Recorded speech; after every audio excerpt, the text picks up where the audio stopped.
okay? And good evening. It's Monday, July 15th, and you are watching the Convergence Report with Mike Thomas on XZ's TV, live streamed by Knockstrom Digital Media. We are live at the Downtown Windsor Business Accelerator at 720 Olat. Tonight on the Convergence Report, it'll be Shuffle Up and Deal. As Stephen Harper did his little cabinet shuffle, he finally did it to see if it's going to make a big difference or not. By-election update, two more candidates have entered the race just prior to. We'll talk about that a little bit. And it's something I call, kind of doing the social media, the Facebook, kind of watching the different things that are popping up on our social media. And I'm going to call it I Saw That.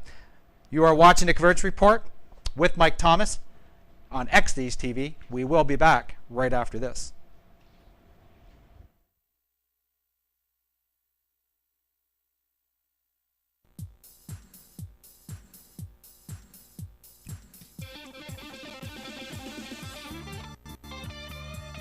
You're watching the Convergence Report with Mike Thomas, broadcasting live from Windsor Downtown. From the Windsor Downtown Business Accelerator, we'll be right back.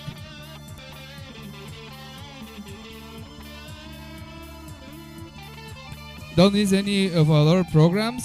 And Wednesdays we have Nadia Tahesham with Muscle Care.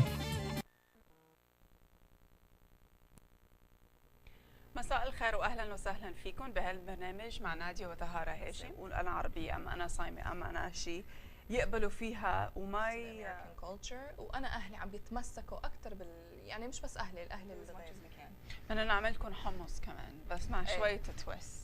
A little bit of twist. Everything, bringing the old with the new. That's right. Wednesday 6 So كل جمعة بدنا نحكيكم عن شيء Don't miss it. بيأثرنا وبيأثر العرب وكيف نحن عايشين هون بكندا وبأمريكا. شغلات بدنا نحن نحب نعمل كل جمعة. Okay, and we're back. Okay, you're with the Convergence Report. I'm Mike Thomas. The first thing we're going to talk about is the cabinet shuffle, or I call it shuffle up and deal. Stephen Harper finally did make the moves that it was suggested, it was said it was going to be happening. All the analysts were out there and saying that these things were going to happen and shuffle up and deal as King Stephen got the card deck out and started moving around. The most hilarious thing to me anyways, it's social media, it's not an issue.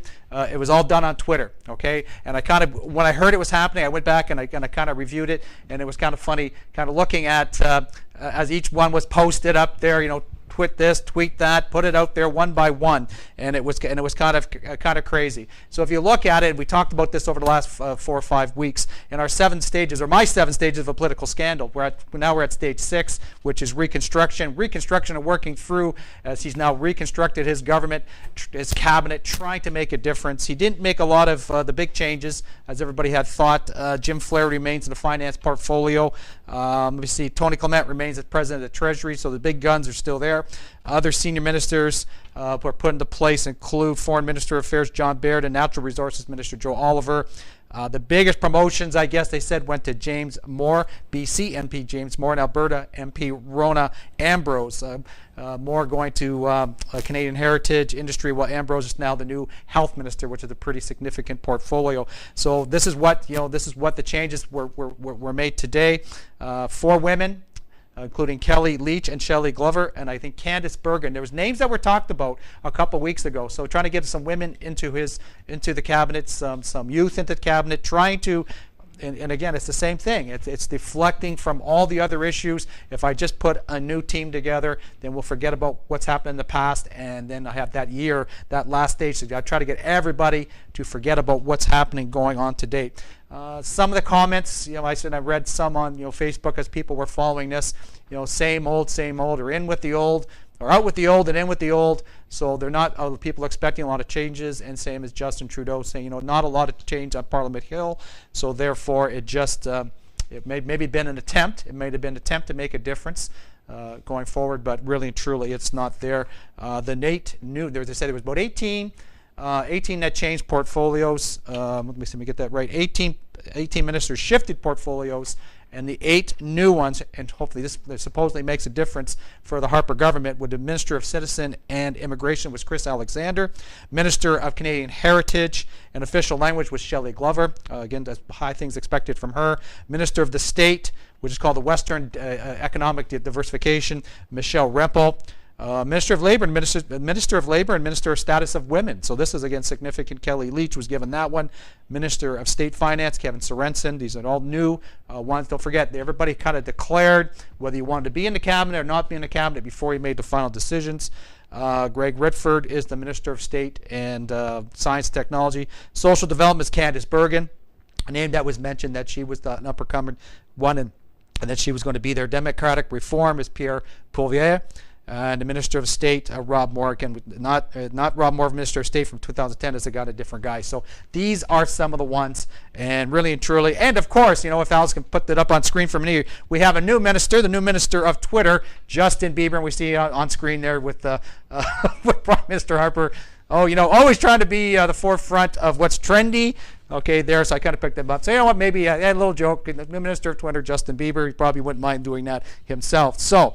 Shuffle up and deal. That's our new cabinet. We're going to see what kind of difference it's going to make. And again, because he used Twitter, I keep trying to dump this, and maybe I should have put it up on the screen again because he wants to use Twitter. Let's go back to our 2013 Twitter storm. Hashtag PM Harper must resign. Let's get it going. I don't think he's done enough unless the only thing that he's accomplished with the cabinet shuffle is to maybe have the next leader of the PC party is the one that's in there that's going to take his job. So maybe that has happened. We'll kind of scan over and see who the likely candidates are going to be. I'm Mike Thomas. This is the Convergence Report, and we will be back right after this.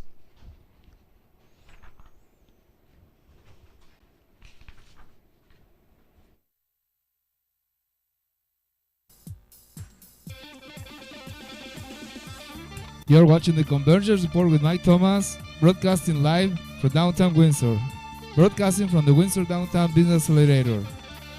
We'll be right back after these messages.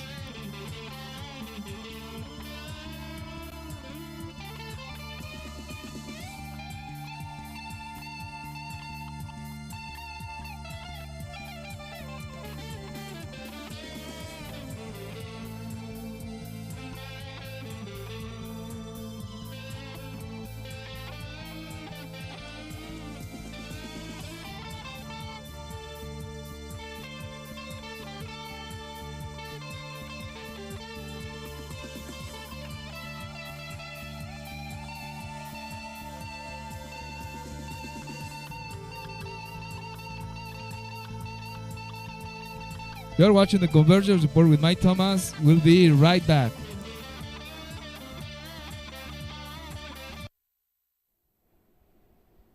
And this is Convergence Report. I am Mike Thomas, and we are back.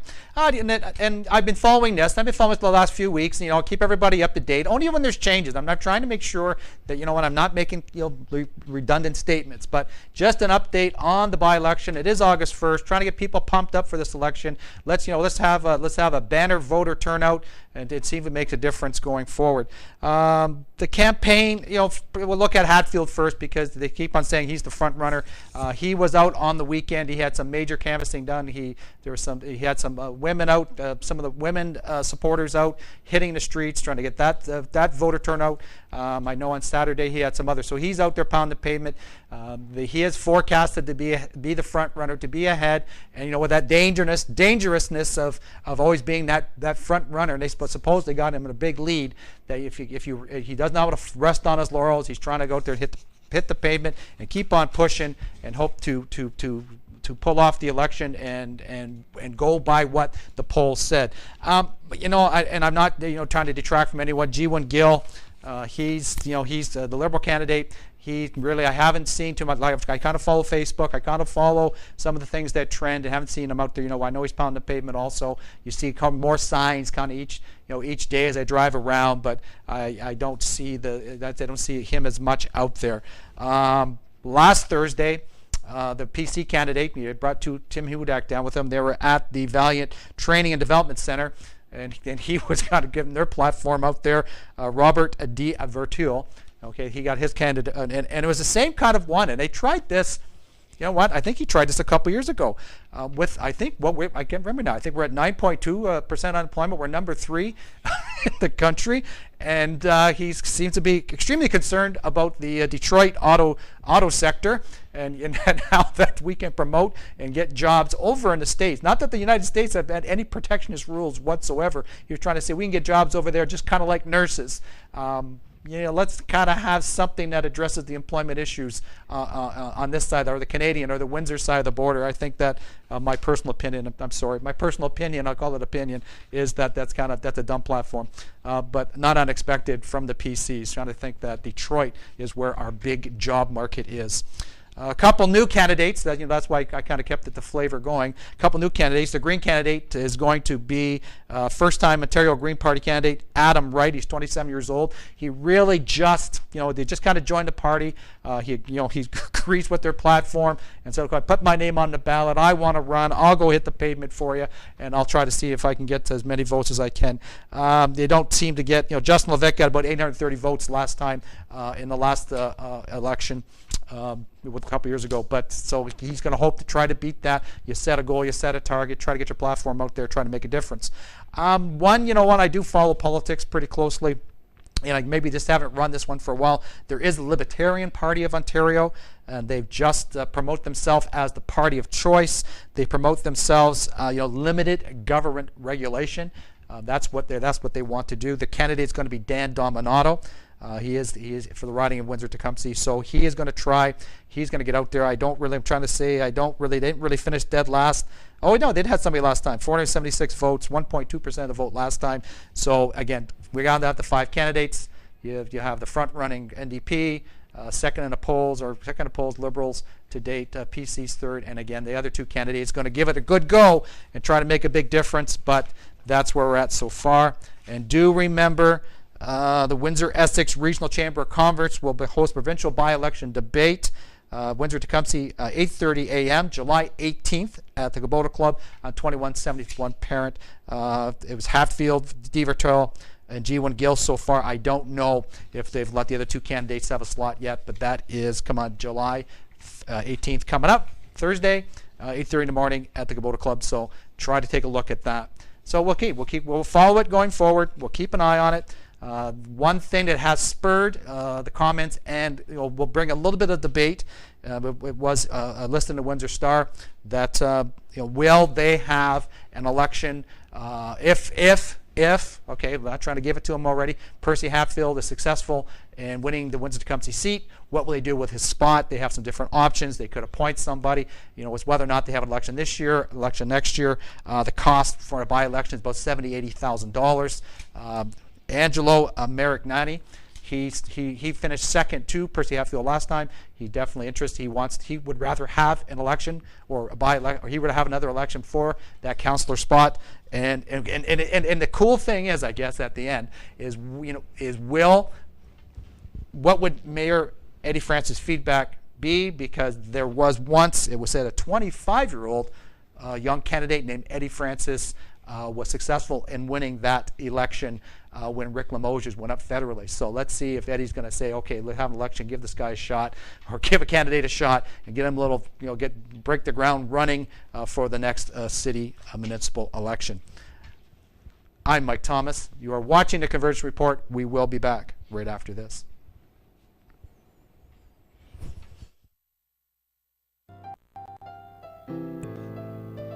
You're watching Exist TV, broadcasting from downtown Windsor. This is the Convergence Report with Mike Thomas. Thanks to our sponsors for this broadcast. Mike Thomas and the Convergence Report will be back after these messages.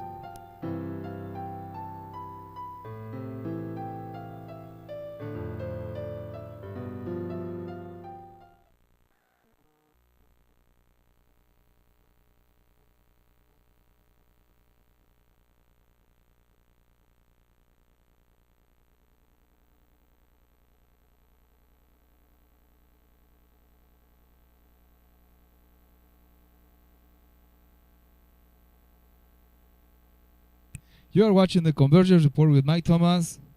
We'll be right back.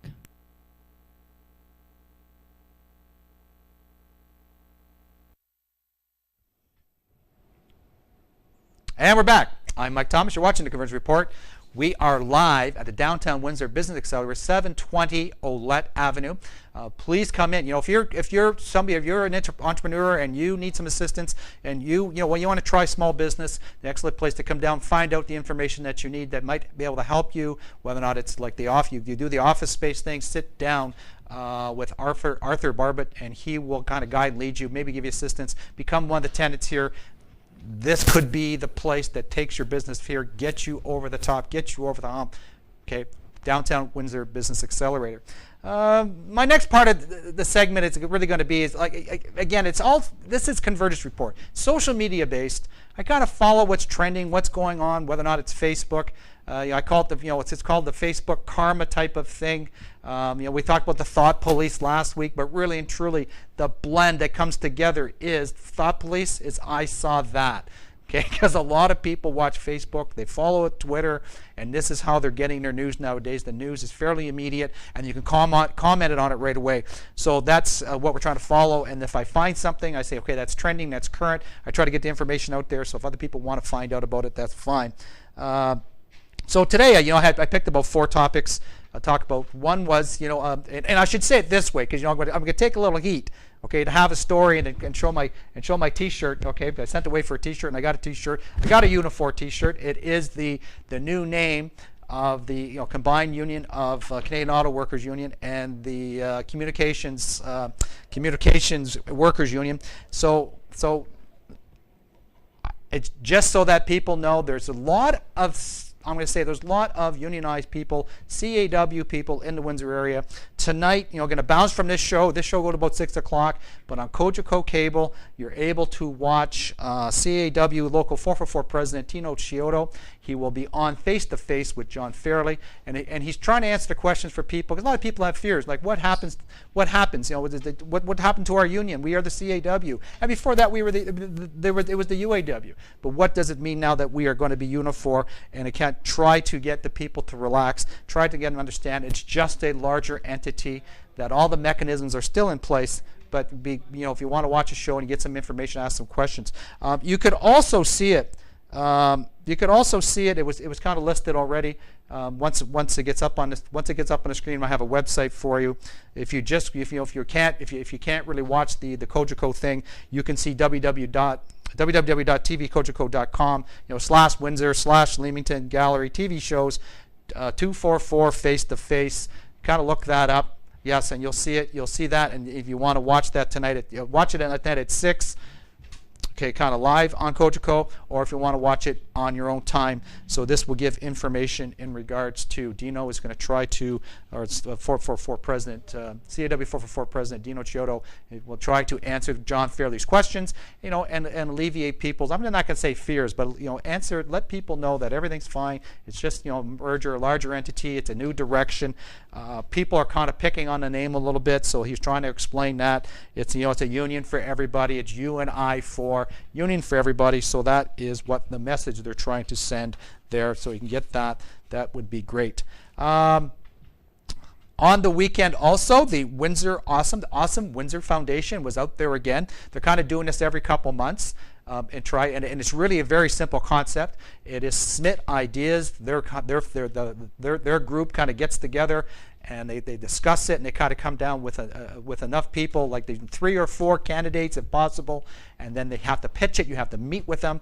This week it was downtown, had a kind of downtown area. I believe they said that as long as the weather was good, it was going to be in front of the Maroon Brothers over on, I'm going to say University, I think. Okay, University or Chatham. But they had it there. The $1,000 winner, and really, if you win it, they put $1,000 to a brown paper bag, give it to you, and say, make this idea work. The $1,000 winner was Paige Vanderbeck. She came up with the idea of the Downtown Windsor Local Treasure Hunt, which I'll explain a little bit more in a minute. They also had a couple other ones. People kind of get on board, because if something's awesome and it's awesome Windsor, everybody kind of wants to be part of it now. So the Downtown Windsor Business Improvement Association also gave $250 and said, you know what, but they didn't lump it all together to one person. They kind of spread it around. So Walter Peterson from We Data Glow They were the $250 winner, and they had an extra $250 from the trustees themselves. And Steve Green is going to set up a downtown local Windsor Farmers Market Artist Day where all the artists can come down to the market, get set up, and therefore if you come down to the market, you can do your shopping and also get to see this event. Try to sit whatever, and I got whatever. Do I have it? No, I don't have it there yet. 4-page. Really, what she's trying to do to develop a treasure hunt, and the treasure hunt is downtown Windsor based. And what you'll get a map, and you can go on a bike, or you can walk it, or you can do whatever you want. And then you're supposed to gather artifacts, or whether it's a business card or a flyer from those particular businesses. And what it really is to get you to go to those businesses, to talk to those business owners, to see that they have good things and that you can support downtown that way. So she's going to be doing that very shortly. And I thought I had a website, but I guess I don't.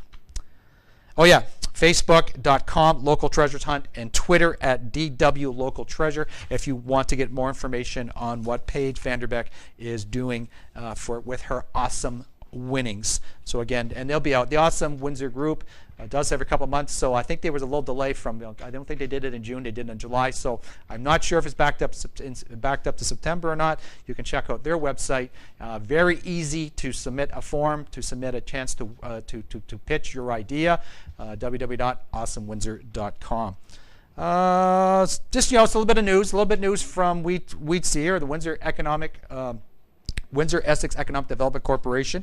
You can take part. If you're kind of following my flavor of news, and manufacturing is a big part of it, a big part of the city, still is. I know they're trying to diversify, they're getting a little bit better, but they want, if you're looking for a way to benchmark your company, performance, progress, and opportunities for improvement, there is a manufacturing study. It's a very simple thing to find out. But on the slide, you're going to see www.surveymonkey.com.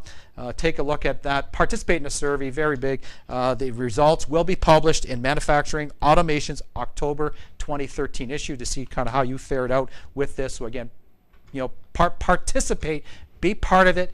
Find out what's going on. Give the input. The only way that we can fix things and make things better is if we actually give a little bit of input ourselves. And with that input, maybe we can get some help out of the deal.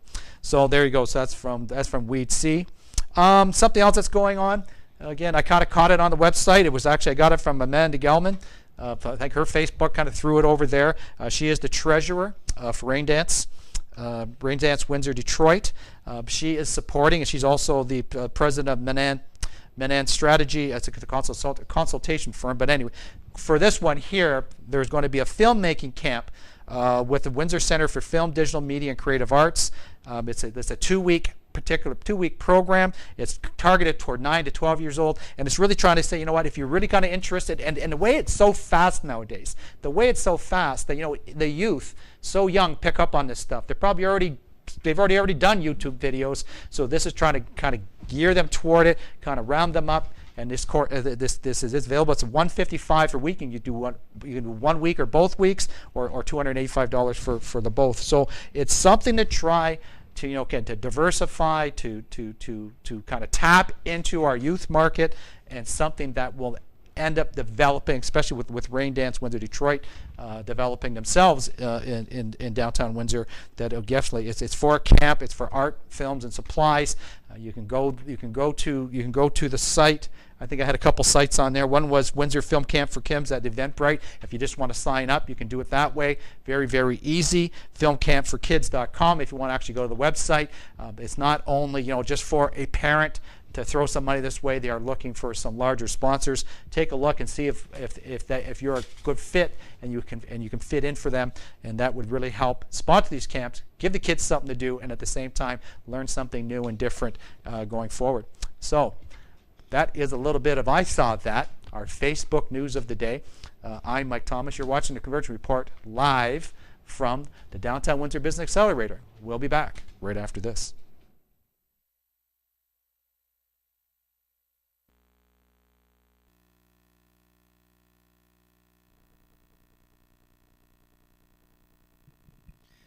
You're watching the Convergence Report with Mike Thomas. We'll be right back after these messages.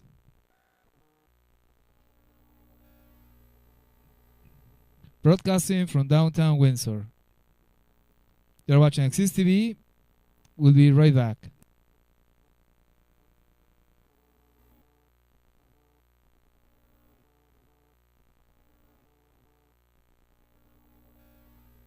And don't miss any of our other programmings. On Tuesdays, 6:30, El Cachofas de la Azotea, our Spanish program. Wednesdays, Muscle Care at 6 o'clock with Nadia Tahasham. Thursdays at 6:30, don't miss, Very on the Go with Very Goodell, Lifestyle. And Fridays, we have Beyond Incredible with Ashley Nicole presenting her segments, The Level of Psychosis in Windsor, and some artists. And this weekend, this Friday, we have Vanessa Smith and Jeremy Daly performing live here at the Windsor Downtown Business Accelerator at the Exist TV, Knox Media Company. We are watching the Convergence Report with Mike Thomas, and we'll be right back.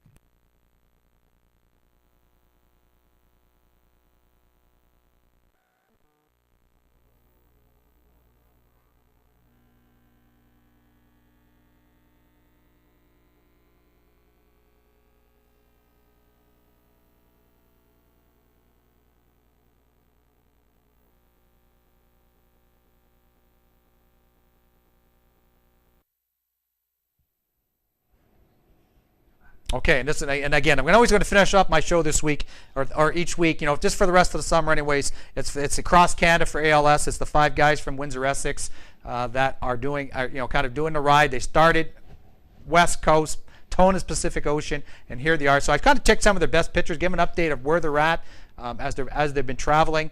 They did another 1,000 kilometers since last week from Nipigon, Ontario to Sudbury, where they've kind of taken a day of rest in Sudbury. This is what they kind of balance it out so they can do it. It's no doubt very grueling effort, but just kind of some of the different things that we're able to show. As far as I'm kind of looking at the screen for a second, they're in Sudbury right now. The Big Nickel, trying to show some of the great sights and across their trip. And I'm going to try to do this all the way out. So they got the Big Nickel right there in Sudbury, Ontario. And also, just trying to find for it. Also, what happened was, I'm talking about this. It's called the Outside Store, because they kind of had a bit of a breakdown. They kind of went back. The bikes are going through it. They're actually going through it. Ben Merritt, who's blogging this for everybody, he actually had a little bit of hospital spell because you're just getting beat up the whole trip. But they kind of went in there, fix our bikes, please. And at the end, when they went, how much is it? The Outside Store said, you know what, free of charge, no way.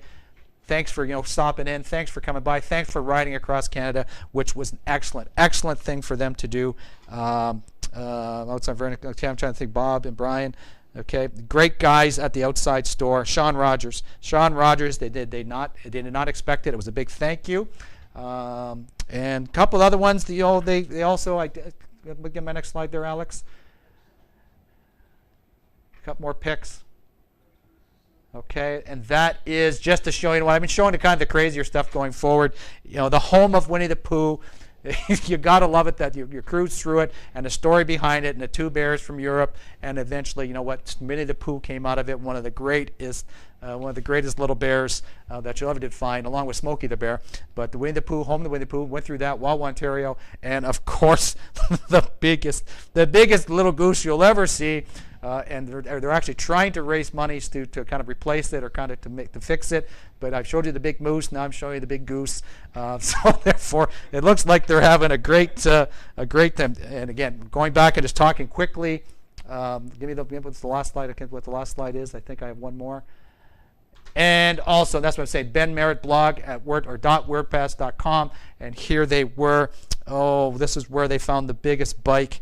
And it was this place called Velarusian Shop in Sault Ste. Marie. So it was really cool. There's the little bike right beside it, but that's the big wood bike, and it's just kind of fitting for the travels that they're going through as they're crossing Canada, crossing Canada for ALS, Lou Gehrig's disease, doing some great things, and we'll report on what else they're doing next week. So just to finish up, tweet me. Okay, or email me. Email me at writermaker@gmail.com. Go to our Facebooks at Doctrine of Digital Media, or Mike Thomas. Like us both, but give us some feedback. Tell us how you like the show.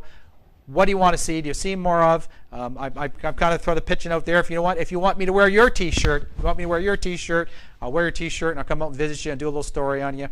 But anyways, this is Mike Thomas. You have been watching the Convergence Report, and I will see you next week.